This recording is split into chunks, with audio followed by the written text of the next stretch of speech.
ડીસામાં સામાન્ય બાબતે યુવક પર મહિલા સહિત 4 શખ્સોએ જીવલેણ હુમલો કરતા ચકચાર। ડીસા દક્ષિણ પોલીસ મથકે મહિલા સહિત 4 શખ્સો સામે ફરિયાદ નોંધાઈ। ડીસામાં સામાન્ય બાબતે એક યુવક પર મહિલા સહિત 4 શખ્સોએ જીવલેણ હુમલો કરતા ચકચાર મચી ગઈ હતી। આ અંગે ડીસા દક્ષિણ પોલીસ મથકે મહિલા સહિત 4 શખ્સો સામે ફરિયાદ નોંધાવતા પોલીસે ગુનો નોંધી આગળની તપાસ હાથ ધરી છે।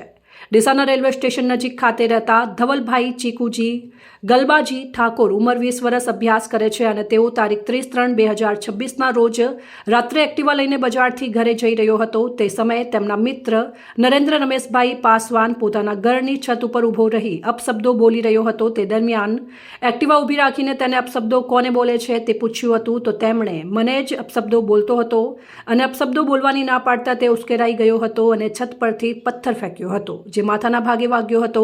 ત્યારબાદ ચક્કર આવવા લાગ્યા હતા અને હું ત્યાંથી ભાગી ગયો હતો। થોડે આગળ મહેશ ઠાકોરના ઘર પાસે હું પડી ગયો હતો। તે સમયે નરેન્દ્રના પિતા રમેશભાઈ પાસવાન અને માતા શર્મિલીબેન ત્યાં આવી પહોંચ્યા।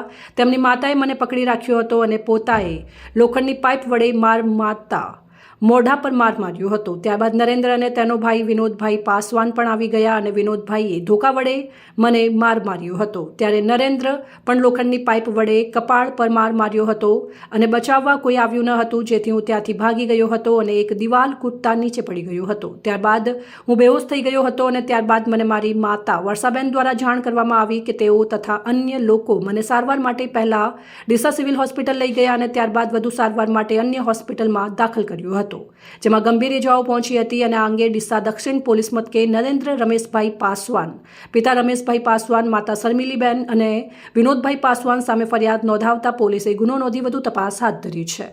અહેવાલ અમૃતમાળી સંબંધ ભારત ન્યૂઝ ડીસા।